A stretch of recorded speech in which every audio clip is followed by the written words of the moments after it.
Friends, நாம் இப்போ பார்க்க போகிற டாபிக் வந்து அல்கோ ட்ரேடிங். அல்கோ ட்ரேடிங் அப்படின்னா என்னன்னு பார்த்தீங்கன்னா, ப்ரோக்ராம்ஸை வச்சு ட்ரேட் பண்ணுறது தான் அல்கோ ட்ரேடிங். சரிங்களா? அதாவது வந்து இந்த ஸ்டாக் வந்து இந்த மூவிங் ஆவரேஜுக்கு மேலே போனால் வாங்கு, ப்ரைஸ் வந்து கீழே மூவிங் ஆவரேஜ் கீழே வந்தால் வி அப்படின்னு சொல்லி நம்ம வந்து ப்ரோக்ராம் பண்ணிடுவோம். சரிங்களா?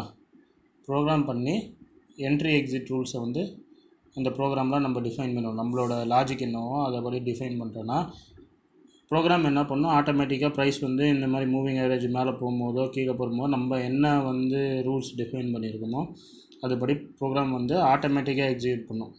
அதாவது வந்து இப்போ எப்படி நம்ம அலாரமில் இது கிளாக்கில் வந்து இந்த டைமுக்கு அலாரம் ஃபிக்ஸ் பண்ணிட்டோன்னா ஆட்டோமேட்டிக்காக அது அடிக்குதில்ல, அந்த மாதிரி ஆட்டோமேட்டிக்காக வந்து நம்ம என்ட்ரி ரூல்ஸ் வரும்போது எக்ஸிட் ரூல்ஸ் வரும்போதும் எக்ஸிட் பண்ணி ப்ராஃபிட் ஆர் லாஸை வந்து புக் பண்ணி அக்கௌண்ட்டில் விட்டுரும். நம்ம வந்து ஆக்டிவாக இதை பார்க்கணுன்னு அவசியம் இல்லை. கம்ப்யூட்டர் முன்னாடி உட்காந்து நம்ம நாள் கணக்கில் பார்க்கணுன்னு அவசியம் இல்லை. இந்த மாதிரி பண்ணுறது தான் வந்து அல்காரிதமிக் ட்ரேடிங். புரியுதுங்களா? அல்காரிதமிக் ட்ரேடிங்னால் நம்ம ஆக்டிவாக ட்ரேட் பண்ணாமல் நம்மளுக்கு பதிலாக ஒரு வேலையாள் மாதிரி ப்ரோக்ராமை வந்து ரைட் பண்ணி ட்ரேட் பண்ண வைக்கிறது தான் அல்காரிதமிக் ட்ரேடிங். இது நிறையா கம்பெனிஸ் வந்து இந்த மாதிரி ட்ரேடிங் பண்ணுறதுக்கு வந்து ஆஃபர் பண்ணுறாங்க. பட் ஆனால் அது எந்த அளவுக்கு சக்ஸஸ்ஃபுல்லாக இருக்கும், ஏன்னா இப்போ நம்ம என்ட்ரி ரூல்ஸ்லாம் நம்ம கண்ணு முன்னாடி பார்க்குறோம், நம்ம எக்ஸ்பீரியன்ஸில் சார்ட்டை பார்க்குறோம், நம்ம அதுவே ட்ரேட் எடுக்கிறோம். ஸோ ஒரு அல்காரிதம் கொடுக்குன்னா அது டோட்டலாகவே வந்து மெக்கானிக்கல் ட்ரேடிங் தான். நம்ம சில டைம் வந்து டெசிஷன்ஸை நடுவில் மாற்றுவோம், அதெல்லாம் அதனால் பண்ண முடியாது. இது பியூராக வந்து மெக்கானிக்கல் ட்ரேடிங் தான். இதில் ஒரு அட்வான்டேஜ் என்னென்னா நம்ம எமோஷன் டோட்டலாக எடுத்து அது ரிமூவ் பண்ணிடும்.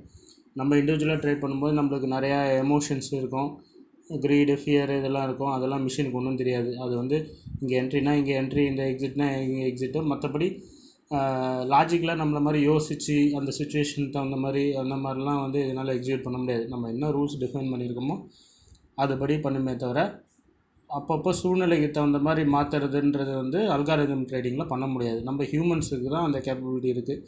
நம்ம வந்து மார்க்கெட் நியூஸு அந்த மாதிரி நிறைய விஷயத்தை வச்சு நம்ம டெசிஷன் எடுப்போம். ஆனால் இதுக்கு வந்து அதெல்லாம் தெரியாது. இது பியூராக பார்த்திங்கன்னா டெக்னிக்கலாக இதை மட்டும் பேஸ் பண்ணி தான். ஃபண்டமெண்டல்லாம் வந்து இதை அனலைஸ்லாம் பண்ணாது. நம்ம என்ன ரூல்ஸ் கொடுத்துருமோ அது மட்டும் தான். இப்போ ட்ரம்ப் வந்து டேரிஃப் அனௌன்ஸ் பண்ணுறாரு அப்படின்னா மார்க்கெட் கிராஷ் ஆகும்னு நம்ம பார்ப்போம். அதெல்லாம் இது பார்க்காது. இது வந்து டெக்னிக்கலில் என்ன என்ட்ரி எக்ஸிட்டு க்ரைட்டீரியா இருக்குது அப்படிங்கிறத மட்டும்தான் பார்க்குமே தவிர மற்றபடி நியூஸை வச்சு நம்ம இவ்வளோ நாள் ஹோல்ட் பண்ணலாம் அதெல்லாம் எதுவும் செய்யாது. அது வந்து பியூராக டெக்னிக்கல் இண்டிகேட்டர் பேஸ் பண்ணி மட்டும்தான் வந்து ட்ரேட் பண்ணோம். இதில் ஸ்லிப்பேஜஸ் இருக்கலாம். சரிங்களா? ப்ராஃபிட்டபிலிட்டி எப்படி இருக்குன்னு அல்கோ ட்ரேடிங் பண்ணுறலாம் தெரியும். என்னைக்கு வியூவர்ஸ் கேட்டதால் அதை பற்றி நான் எக்ஸ்பிளைன் பண்ணேன். நான் பர்சனலாக இது ட்ரேட்